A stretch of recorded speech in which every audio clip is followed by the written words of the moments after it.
Саламатсыңарбы менин сүйүктүү окуучуларым. Жайкы эс алуу аяктап, билим алууга мезгил келип жетти.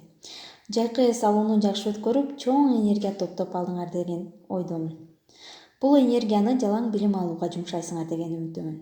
Баарыбызга белгилүү болгондой, азыркы дүйнөдө болуп жаткан пандемия учурунда дистанттык түрдө сабак өтүүгө мажбур болуудабыз. Бирок ар нерсенин жакшы жагы болот дегендей, бул күндөр да өтөт. Кайрадан мектепте жолугушаар күн алыс эмес. Ошондуктан сабактарга активдүү катышып, ар кимибиз өзүбүздү ар тараптуу өнүктүрөлү. Анда эмесе бүгүнкү кыргыз тили боюнча сабагыбызды баштасак. Кыргыз тилинин түрк тилдеринен алган орду. Бүгүн сабакта силер кыргыз тилинин дүйнөлүк тилдер тобунан кайсы тобуна кирерин, жанага тектеш тилдер, алардын окшоштугу, айырмачылыктары тууралуу маалымат аласыңар. Өнүктүрүүчүлүк максаты: ар бириңер бул темада өз оюңарды кеңири айтып берүүгө, баяндоого жана ошол нерсени жаза билүүгө үйрөнөсүңөр. Тарбия берүүчүлүк максаты: өз эне тилин сүйүүгө жана аны өсүп өнүгүүсүнө өз салымыңарды кошууга тарбияланасыңар. Кыргыз тилин түрк тилдеринен алган орду. Силер билесиңерби? Дүйнө жүзүндө 6000ге жакын тил бар. Алардын баары бирдей кызмат аткарат. Ал адамдардын пикир алышуучу куралы болуп саналат. Бирок сөздүк курамы, фонетикалык, грамматикалык түзүлүшү жагынан ар түрдүү. Мына ушул өзгөчөлүгүнө байланыштуу ар бир өзүнчө тил катары жашайт. Бул тилдер чыгыш тегинин жакындыгына карай бир нече чоң топторго бөлүнөт. Мисалы, индо-европалык тилдер, экинчиси түрк тилдери, моңгол тилдери, угро-фин тилдери жана башка. Ар бир топтогу тилдердин түпкү тегинин бир тил түзөт. Тактап айтканда, алар бир тилден келип чыккан. Булар тыбыштык, лексикалык жана грамматикалык жактан өз ара жалпылыкты түзгөндүктөн тектеш тилдер деп аталат. Ал эми биздин кыргыз тилибиз теги боюнча түрк тилдерине кирет. Сүйлөөчүлөрдүн саны жагынан түрк тилдери мурдагы СССРде экинчи, башкача айтканда славян тилдеринен кийинки экинчи орунда турган.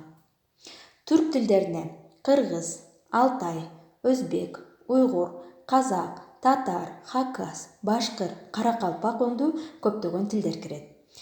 Булар жалпылык айырмачылыгына карай өз ичине да бир топчолорго бөлүнөт.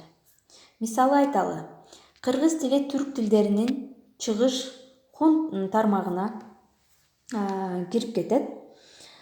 Кыргыз кыпчак топчосуна таандык. Бул топчодогу тилдер уйгур, тува, якут, хакас, шор, уйгур, алтай жана сары уйгур ушул тилдер кирет. Булар тилдик жагынан бири-биринен айырмаланышат. Булардын ичинен кыргыз жана алтай тилдери өзүнчө топчого кирет.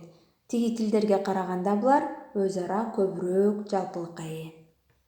Тектеш тилдер сөздүк курамы, фонетикалык жана грамматикалык жактан жакын экендигин өйдө да айтып өттүк. Эми ушуну мисалдар менен бекемдейли. Мисалы, кыргызча бар деген сөз алтайча, казакча, каракалпакча, башкырча бардык тилде бар эле болот экен. Ал эми кыргызча баш сөзү алтайча баш, казакча бас, каракалпакча бас болот экен. Ал эми сүт деген сөз кыргызчада сүт, казакчада сүт, каракалпакчада дагы сүт, башкырча сет болуп аталат экен. Эми жол деген сөздү алсак кыргызча, бул өзбекчө юл деп айтылат экен.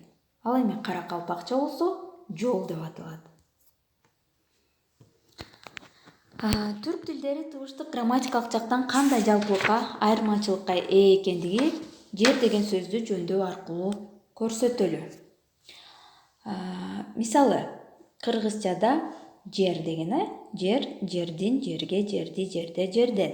Казакчада деле ушул эле жерде, жердин, жерге, жерди, жерде, жерден. Эч кандай айырма жок. Ал эми тувача болгондо чер деп айтылат экен. Бул жерде тыбыштык жактан өзгөрүү бар. Чер, чернин, черге, черди, чирде, чирден. Ал эми хакасчада деле ошол эле тыбыштык өзгөрүүлөр. Чир, чирнин, чирге, чирди, чирде, чирден. Түрмөнчөдө ер болот экен. Ернин, ере, ери, ерде, ерден. Кыргыз тили байыркы тилдердин бири. Ал далай кылымдарды карыткан. Бул мезгилдин ичинде кыргыз элинин коомдук, саясий, маданий турмушунда далай өзгөрүүлөр болду. Кыргыз эли тектеш жана тектеш эмес элдер менен карым-катышта жашады. Мунун баары кыргыз тилинде таасирин тийгизип, өнүгүп өстү. Ошондой эле тилдердин өнүгүшүнө эч бөлгө кыргыз тилинин өзүндөгү өзгөрүүлөр да себепчи болду. Баарыбыз билгендей эле пикир алышуу эки түрдө жүрүлөт. Оозеки жана жазуу. Кыргыз тили мурда оозеки формада өнүгүп келген. Бирок мында кыргыз элинин жазуусу болгон эмес деген бүтүнгө келүүгө болбойт. Анткени кыргыз эли рун жазууларын, рун жана уйгур жазууларыны колдонгон экен. Булар Улуу Октябрь революциясынан чейин эле кыргыз тилинде көркөм чыгармалар, окуу куралдары жарыкка чыккан. Буга Арап Ариби менен басылган Молдо Нияздын, Молдо Кылычтын чыгармаларын, Ишеналы Арабаевдин окуу куралын курсок болот экен. Ошентсе да жазма тил элдин баарына бирдей тегиз таралган эмес, айрым адамдар гана жаза билген экен.